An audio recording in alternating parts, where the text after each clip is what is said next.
Hello, and welcome to D Infinity Live, the show where the topics are elastic, the hosts are fantastic spastics, and all of our heart valves have been replaced with plastic. I am William Big T Thrasher. With me once again is Richard Balsley, who, yeah, your lower third looks really weird on my end. It looks like you've got my name, but that could be a weird system bug because Google is always updating the Hangout system.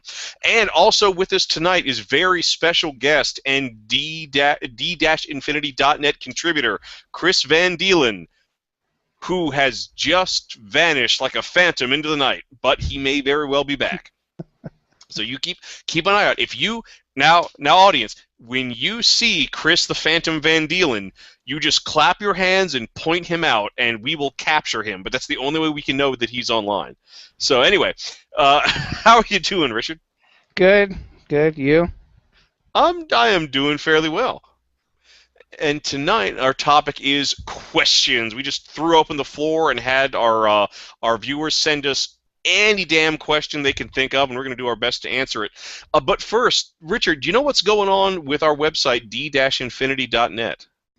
Not really sure. I've been doing a lot of stuff recently, so just know that there's a lot of new material up. There's been some posts by our beloved leader, just so he won't kill me. Oh, the Jolly Uh, one? yes, about his excursions and coasts. So I know there's a lot of material up about that, Excellent. but I'm not quite sure about other things. Like I said, I've kind of been out of the loop for a little bit. Well, actually, while you've been out of the loop, I have been in the loop. I've been putting up some regular updates. One of the biggest ones, I'm continuing my series of unusual and unique profession skills for Pathfinder, and I recently posted a new profession, rat catcher, the tried and true medieval career path of keeping vermin out of people's homes and businesses. Cool. But it's not. But whenever I try to write up these new profession skills, I try to make them a bit more flexible. So in addition to being able to use it, for a weekly check to earn money for your character, you can also use profession rat catcher in place of knowledge, nature, and survival skill checks as they relate to vermin. Nice. And it looks like we got a lot of aliens-inspired material for our now vanished would-be co-host. Oh yes, Chris has been converting a lot of creatures, and I believe equipment from the Aliens movie franchise up Yeah. for Mutant Future.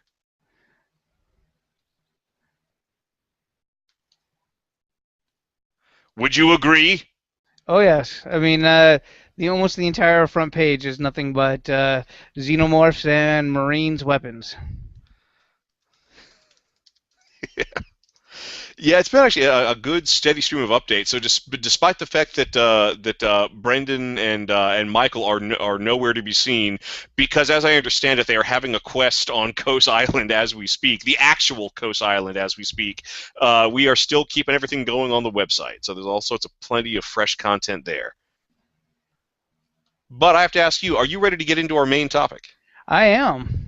Excellent. So, as we said, our topic is questions. We just told our listeners in the run up to the show, hey, send us any question you can think of, and we are going to do what we can. Maybe someone will try to stump the chumps. Maybe we'll have some sort of embarrassing aspect of our past we'll have to explain. But that's what this show is about. It's just about answering whatever questions you guys can throw at us. And who knows, we might get a couple of questions live during the show. So our first question, and I should have seen this coming because he's been doing this, I think, for the past 3 years at Origins and Gen Con whenever he's playing in one of our Kettlefish production events. Todd DeWitt asks, where do babies come from? Well, I think maybe he should talk to his parents about that one. That's assuming he has parents. Well, yes. I mean, unless He he was grown in a vat. He could have been grown in a vat. Also, a stork could have left a pearl under a cabbage leaf, and he may have emerged fully formed from a garden. Yeah, or he could have been one of the mysterious births that involves a live birth and one hatching from an egg, as with the twins from Greek myth. Yeah, or somebody could have cut off the testicles of Poseidon, thrown them into the ocean, and he may have emerged from sea foam riding a shell. Yeah, there's a lot of different ways that we could answer that one for him. Right. Oh, and Chris is back. Chris, where do babies come from?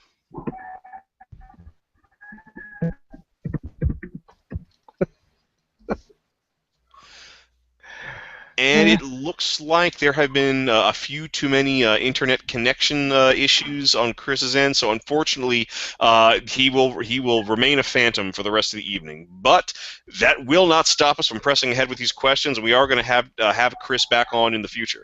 So sorry couldn't be on, Chris, but we will see you on the show in the future. But I think we've talked quite a bit about various ways babies can be made.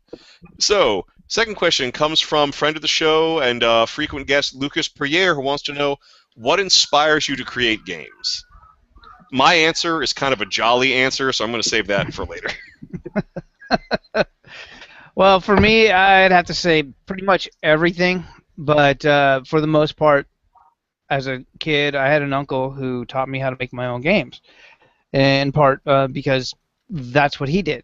One of the things that we would do is we would get some construction paper and we would actually draw, race-style games, start to finish.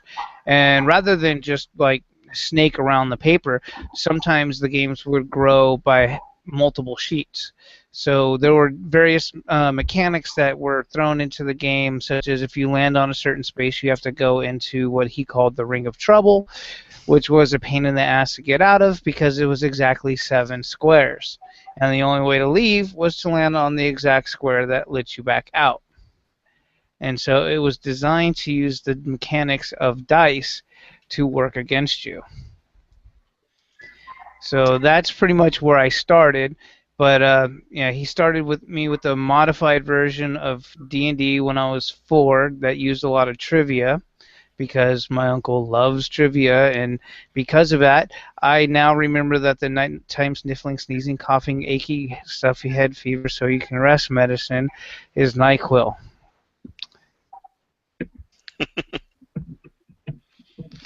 Not a sponsor of the show, by the way. It's just No. a product worth mentioning within the context of trivia.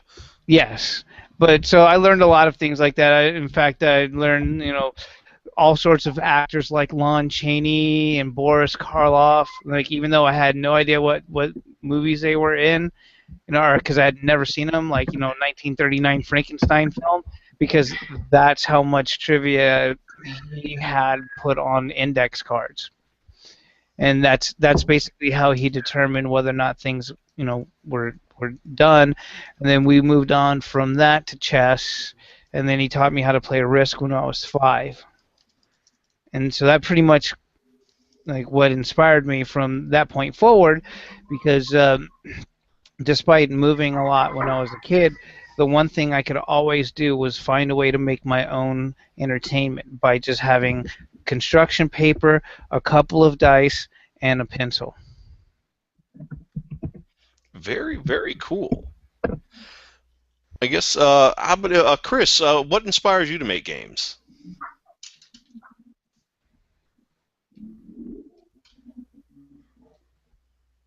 What inspires me? Basically anything I read, TV shows I watch, movies I watch, that kind of thing. Anybody that reads my wisdom from and supporting the conversions I post on D Infinity knows that. It looks like we have the distortion creeping back in again.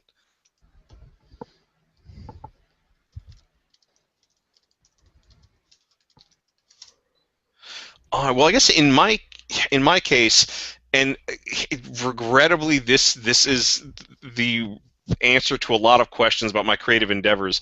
What inspires me to create games is that I have played a lot of terrible, terrible games. I mean that is primarily the reason that I started doing live-action role-playing events, particularly Cthulhu Live, is that I felt like live-action role-playing was something I was supposed to like, but I had never been in one that I'd actually enjoyed. So, I just one day set myself up with the challenge, well, I'm going to do a version of this activity and make it something that I can enjoy doing. And that kind of informs everything I do with gameplay. When I'm designing material for Pathfinder, I'm not just trying to make good gaming material that ties in with Pathfinder or with whatever D Infinity is doing. I'm trying to create a version of Pathfinder that does what I want it to do. Not that I think Pathfinder is a bad game system. That's my challenge, is to make it sit up and do the tricks that I want it to do. I've been tinkering with a war game in my spare time, and the reason I've been doing that is because I've played very few war games I thought were any good. I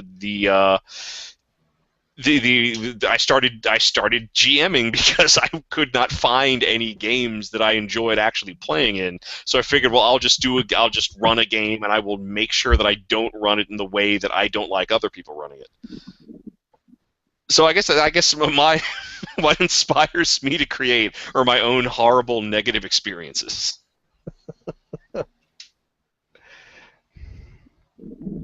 All right, and next question. This comes from Alex Rowland, who wants to know whose question is duet gaming and whether or not duet LARPs still meet the criteria of a game, and if not, what is it? I'm not entirely sure what the context of this question is. And actually, before the show, Richard, you and I were actually talking about what we thought this question might mean. What is your take on the question? Well, it looks to me like he's talking about one-on-one games and one-on-one interactions, which to me, that still counts as a game. I mean, so long as there's an impartial set of rules involved, where you have a random chance factor or something that allows for an equal chance to win, it still qualifies as a game. I mean, if you have agency and your choices affect outcomes that can give you an advantage, maybe in the long term, if not short term, that still qualifies. Yeah, I guess my own take on it. Well, actually, going with your perspective, it's a one-on-one game. I've done a handful of one-on-one games. Generally, I only do one-on-one games when it's sort of like a spin-off or a side thing from the main campaign I'm running. Maybe one character is involved with some particular thing, and it's better to just run them through that alone, or only one person in the gaming group is actually free on that weekend to play, so I just come up with a solo adventure for that one character. When I do duet gaming, it's almost always almost always connects back to the larger campaign that I'm running. Although when I first read this question, I thought that I misread duet. I thought it said duel, and I thought it was about when you run two parties in two separate campaigns, but they're really secretly one campaign and they influence each other, which is something I've actually always wanted to do. I've only ever done anything like that once in the past, and it was just because there was a special circumstance. This was back in college, and due to a travel mix-up, coming back from a break, only half of my gaming group was actually going to be back in town on our normal game night. So since before the break, the game had ended on a pretty significant cliffhanger that we wanted everyone to be there for, but people still wanted to play. I had the players I actually had play the villains, and everything that they were going to do as the villains was going to influence the outcome of that cliffhanger. They were essentially playing out the villain side of that conflict, and it ended on the exact same cliffhanger, but from the villain's perspective, and that was actually pretty cool. But I would absolutely love to do a full game like that.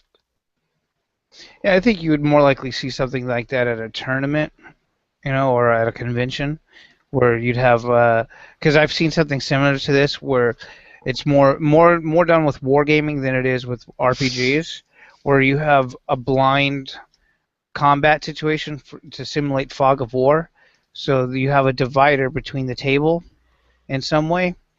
So what you end up with is you can't see the movements that the other player is making. So your opponents, like they're guessing at what you're trying to do while you're trying to guess at them. And so when you make first contact, each side of the table gets a miniature placed in front, like in the same location, so that way you finally get to see where your opponent is. But for the entire duration of that scenario, that wall stays between the two parties. That's something that's recommended in Little Wars, isn't it? I believe so, and the main reason for that is because if you're playing a game that doesn't require you to lob, any projectiles like with Little Orc Wars, then it's best to simulate that by having the two parties in either different rooms or have a partition that they can't see around. So that way you can keep that mystique between the two sides. So that way there's no way to use any kind of player knowledge to your advantage when the units on the board would have no access to that. Actually, this was years ago. I played a tabletop miniatures game, and we actually did something similar to that during the opening several rounds of the war game. Instead of moving all of our hundreds of troops around the board, we only moved the squad leaders. And a squad leader within the game we were playing, I think he could command like up to 30 individual troops, depending. So we only moved our squad leaders. But if anybody entered anyone else's ranged weapon range, then we would place the rest of the squad around them, and you would actually see the troop formations and the squad compositions. But the way we simulated Fog of War for that is that one third of our commander pieces didn't actually represent actual commanders. They represented bad intelligence your opponent was getting about your troop placement. Huh. So. So yeah, you might get in range of this unit commander only to find out there's nothing there and he's just removed from the board. There's a similar mechanic for Advanced Squad Leader, but since you can't really divide the board because of how small it is, you'd have question marks that you can place on top of your tokens, and so you can set those up behind a screen and then place them on the board at the start of the game, so they move around as what could be referred to as dummy stacks, because you can move around a bunch of question marks that are stacked on top of each other, and until your opponent actually comes into contact with it, they won't know if that's an actual unit that's scurrying around or if it's something that you're using to throw them off. Cool. Yeah, actually, I had a friend who was designing a board game very, very similar to that, where all the troops are represented with tokens, but you could have fake tokens on the board to throw people off, and you could have, just like you described, dummy stacks. It was a really, really neat way to do things. Although his war game actually included event cards, which you could play to change the circumstances of combat. One of the event cards was I think it was called Incompetent Commander, where you could turn a dummy stack into an actual stack of soldiers and force your opponent to deploy actual soldiers where his dummy stacks were. Oh wow! And so you could use that to lure people into ambushes. It was really cool. Wow, that's actually a pretty neat mechanic. And for RPGs and LARPs, I think you could see that being used with people who walk around in costumes, but they have the index card that they have with their character information would, like they would be like illusory beings or something like that. So they might think that they're talking to something. I mean, this might be good for like a Cthulhu LARP where you're talking to somebody you think is real, and it turns out it's some spirit or it's a hallucination of the characters.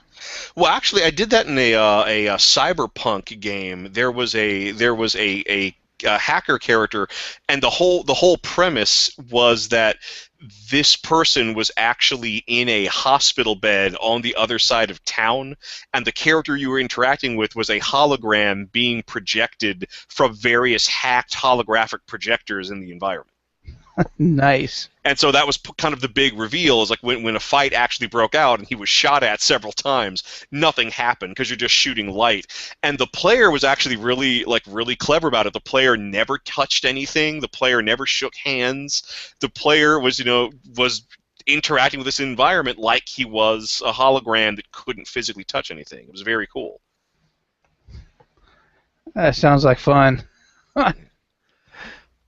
All right, and we got another question from Richard Penwarden, and I was really hoping I could get Mike's comments on this, because I'm sure he can answer this better than anyone. But Richard's question is, just wondering why the host decided on Kos in particular for their setting for Swords of Kos rather than any other Greek island.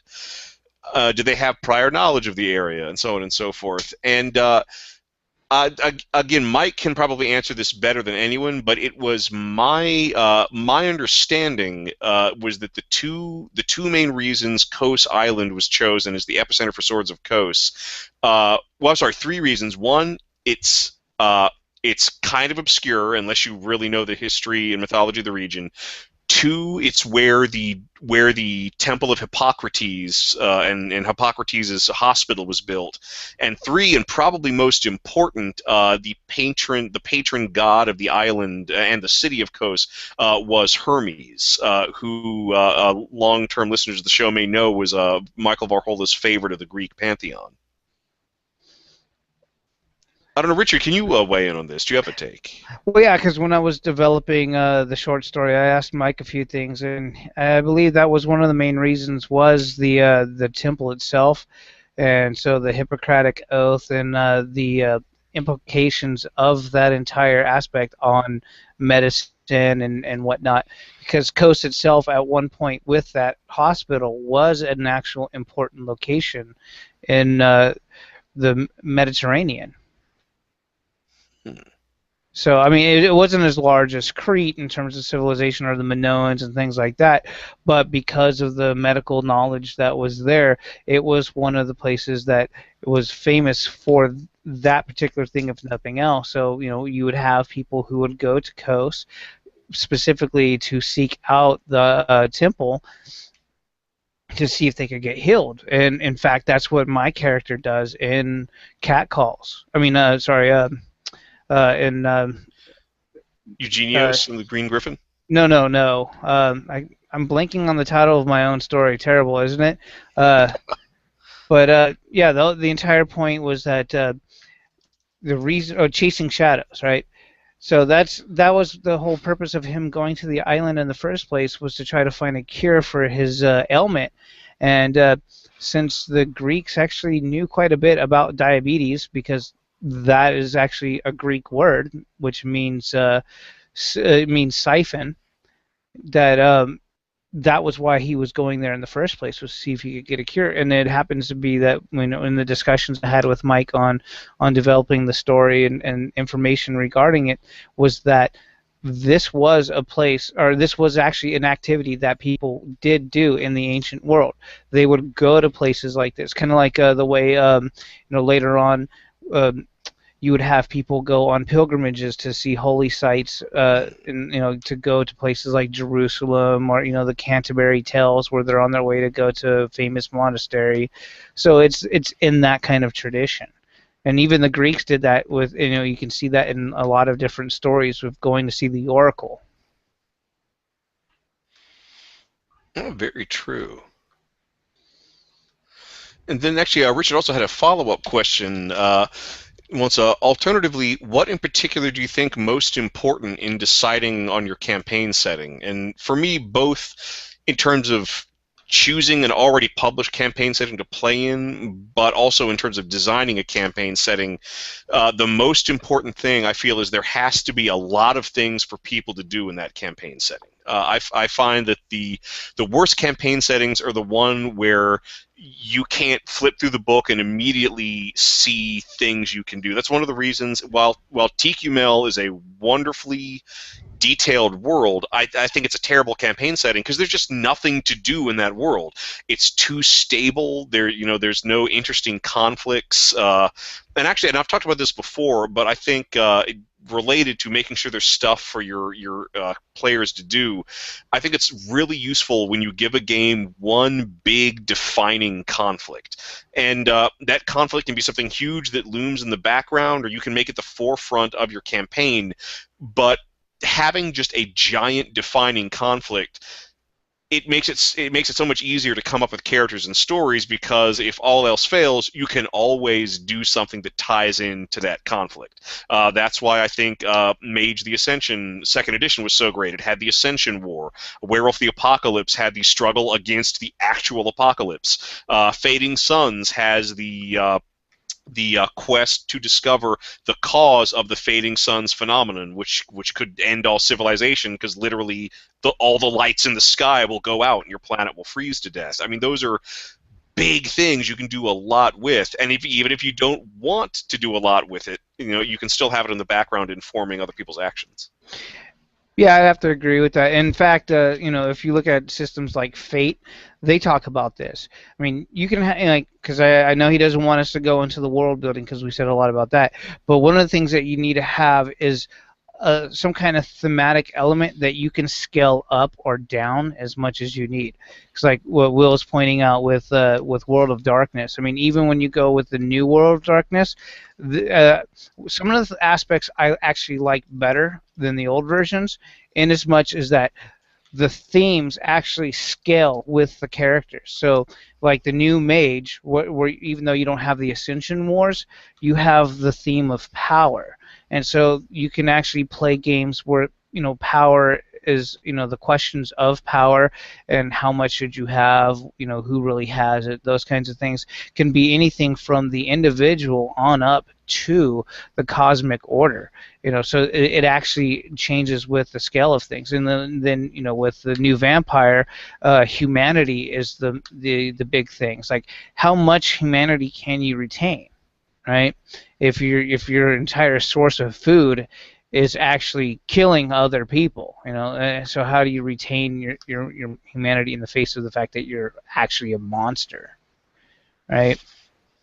Well, it's like the kind of the catchphrase of that game: "Monsters we are, lest monsters we become."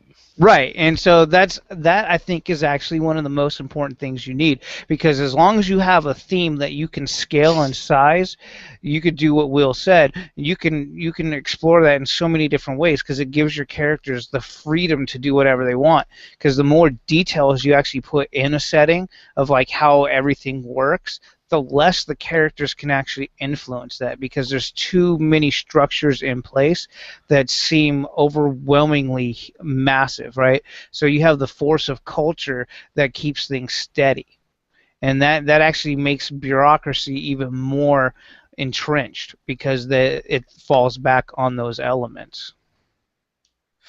Yeah, and actually, and another thing related to that, and this is something. This is something that I like as a player and a GM, and I wish more campaign settings facilitated this. But let us play underdogs. I always hate it when I'm reading a campaign setting where you're doing something like you're fighting a cosmic war, or you're hunting down demons, or you're entering people's dreams to like find their secrets or what have you.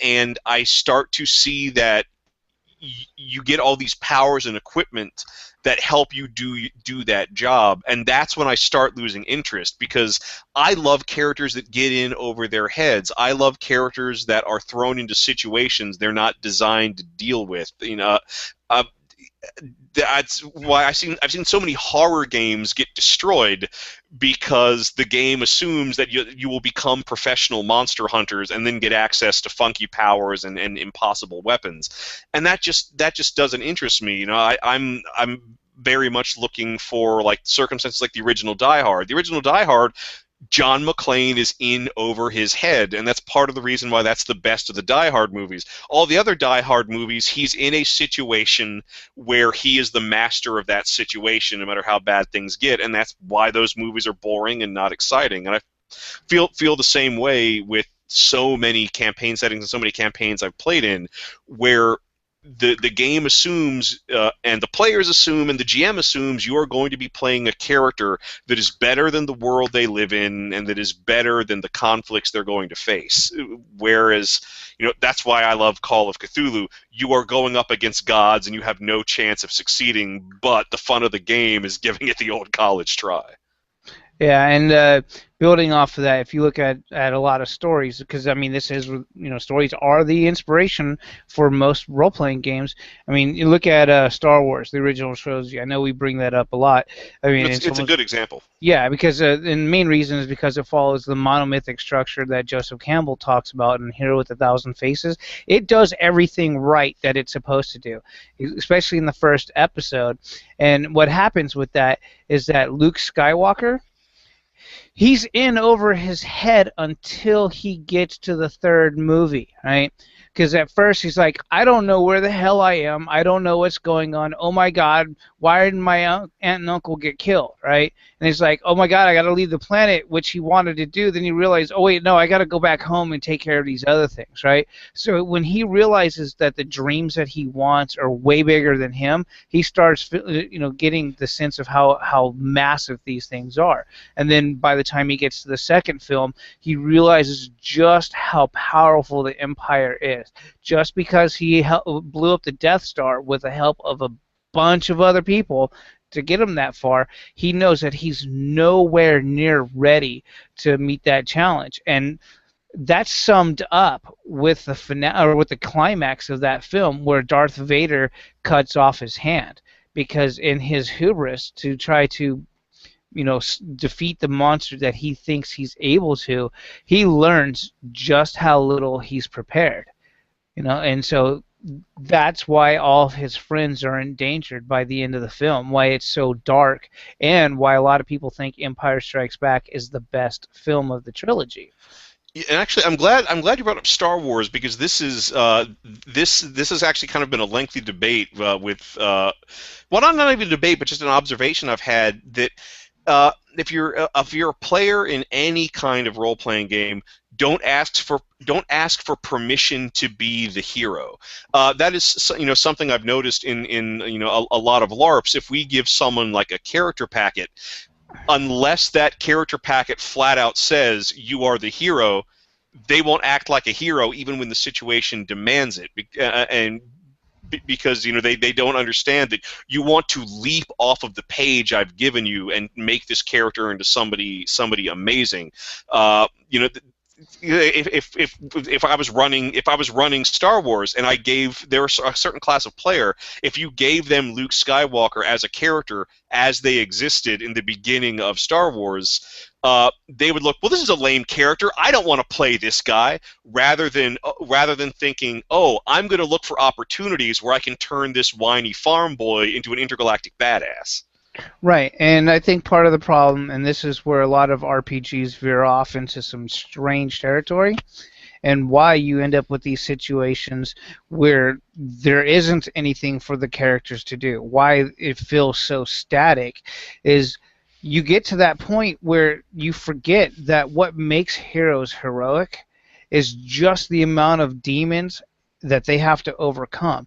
And the biggest one actually comes from the Greek saying "know thyself," right? And one of the things that makes Greek tragedy so impressive, and why it still has so much power, is that even to this day we have people that forget themselves. They forget just what their limits are. And so, we say, yeah, I can do that, and then we start trying to work on whatever thing we agree to do and find out, oh my God, I don't know half of the stuff I thought I knew, right? And I think that's part of the problem with most RPGs, is it tries to escape that level of detail, or that level of reality, when you actually need that, because the only way to overcome that in the game is you have to have the mechanics that favor the characters, but not so much that every challenge that they face has to become more and more epic in scale just to satisfy that need to be slightly overwhelmed in order to feel heroic when they meet the challenge. Yeah, and just also that word hero, something that I always try to keep in my head, whether I'm playing a character or coming up with NPCs or running a campaign, is that the old Greek word for hero, it literally means a person whose life is worth talking about. It doesn't presume any level of goodness. It doesn't presume any level of badness. It is a person whose actions, deeds, and circumstances are so amazing that you have to talk about them. Yep. And I think that's where a lot of games nowadays are starting to fail. And what you really need to do is look at how the game impacts your life as an individual in the way that a story would impact your life. And so that goes hand in hand with world building in as much as you have to make sure that there's always something people can do, but they can't do everything, so that way they can keep some kind of balance in their play style. Yeah, there's an old toast that's like that, which is like may you achieve all your dreams but one, so that you always have something to strive for. Yeah, well, and that's one of those things, like, you can never be perfect. You just have to strive for improvement. And I think, again, I know I'm harping on this a bit because of the newest edition of everybody's most familiar game system just came out, and it does some of the exact opposite things that you would expect. Which actually, just a little preview of an upcoming episode, because of the release of D&D 5th edition, and because we have all here at d-infinity.net have had some exposure to it, some involvement in the playtesting, or have read or played the new edition. We all have very strong opinions on it. So one of our upcoming episodes is going to be not the new edition of D&D, but edition wars, the conflicts that spring up between the editions of our favorite role-playing games. Yay! There's a lot to talk about there, but I think we've actually had a really good show tonight. We've gotten a lot of material out of those questions. Yeah, hopefully we can get some more in the future, so we could do this again. I mean, I love hearing from the audience and see what they want to know from us. Yep. Oh, and I guess just to end things, rather than doing a final word, let's do a final question. And my final question for you is, why is it every time you're on the show, there's always an empty soda bottle behind you? Because I drink a lot of soda. Okay. Gotta have that caffeine. And do you have a final question for me? Yeah, what's up with the drawings behind you? These ones right here? Yes. That was something that my fiance had set up 2 years ago. I'd gone to Gen Con, and while I was there, she secretly redecorated my study. Those drawings, those are actually her multicolored reproductions of the signatures of the artists, both visual and literary, that have had the most impact on my own work and who have inspired me the most. So behind me, actually, right above my drafting table, we have Simon Bisley. He's done a lot of amazing work that shows up in heavy metal, among other places. And right there is Jack the King Kirby. Oh, and by the way, happy birthday, Jack. Today is Jack Kirby's birthday. He is sorely missed. And then just kind of going around the room, above me right here, of course, the great man, H.P. Lovecraft.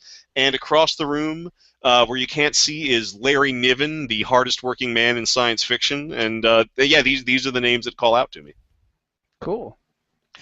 All right, well, thank you everybody for sending your questions. Thank you everybody for watching, and yeah, this has been a very interesting episode of D Infinity Live. We will see you all in the future with another installment, and we cannot wait for our Edition Wars episode. That is a topic that has been long in coming. Bye, everybody.